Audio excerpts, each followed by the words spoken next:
नमस्कार मंडळी, आज आपण बनवणार आहोत चिरमुऱ्याचा भडंग. आमच्या इकडे चिरमुरे म्हणतात, तुमच्या इकडे काय म्हणतात ते मला कमेंटमध्ये सांगा. काही ठिकाणी ह्याला कुरमुरे पण म्हणले जातात.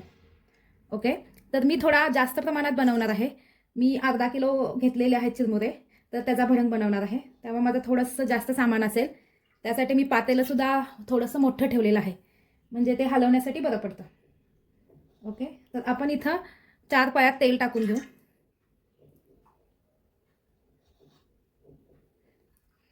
आपण तुम्ही बघू शकता 4 पळ्या मी तेल टाकलेलं आहे. ओके, तेल गरम झालं की मग आपण बाकीची फोडणी वगैरे करू. तेल आपलं कडकडीत गरम झालेलं आहे. आपण ह्याच्यामध्ये आता 1 वाटी शेंगदाणे टाकू. चांगले हलवून घेऊ आपण. तुम्ही बघू शकता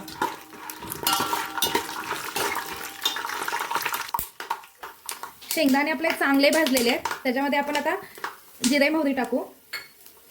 आपण हिरवी मिरची घेतलेली आहे ती टाकू. आणि आपण थोडासा एक 15-20 पाकळ्या लसूण ठेचून घेतलेला आहे तोही टाकू. व्यवस्थित भाजून घेऊ.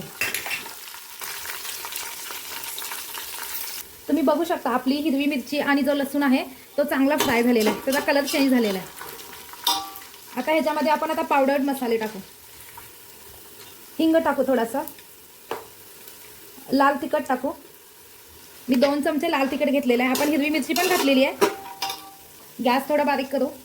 थोडासा गरम मसाला टाकू.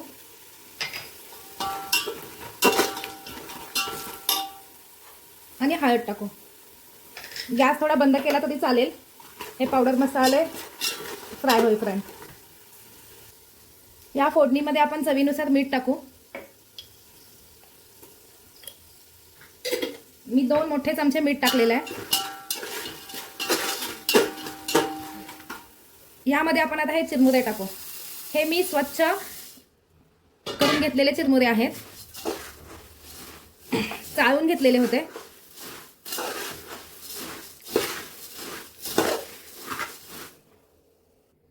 भडंग मिक्स करताना आपण थोडासा गॅस बंद केला होता. आता परत गॅस चालू करू आणि व्यवस्थित परतून घेऊ. थोडेसे चिरमुरे हे गरम झाले पाहिजेत.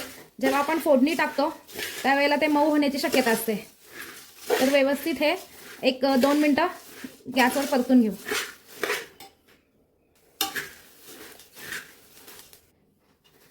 व्यवस्थित आता चिरमुरे हे यांना मसाला लागलेला आहे, हे तुम्ही बघू शकता. एकदम चिरमुरे पण क्रिस्पी झालेले आहेत. आपण आता गॅस बंद करू आणि पातेलं गॅसवरून खाली घेऊ. बाकीच्या गोष्टी आपल्याला खाली घालायच्या आहेत. पातेलं गॅसवरून खाली घेतल्यावर पातेलं आपण गॅसवरून खाली घेतलेलं आहे. आपण ह्याच्यामध्ये आता पिठी साखर घालू. 3 मोठे चमचे मी साखर मिक्सरला वाटली होती ती ह्याच्यामध्ये घालू आपण. गॅसवर असताना साखर घालायची नाही, साखरेचे मग परत खडे होतात. साखरेच्या पांढऱ्या कलरमुळे तुम्ही बघू शकता थोडासा ह्याचा कलर बदललेला आहे. व्यवस्थित मिक्स करून घेऊ.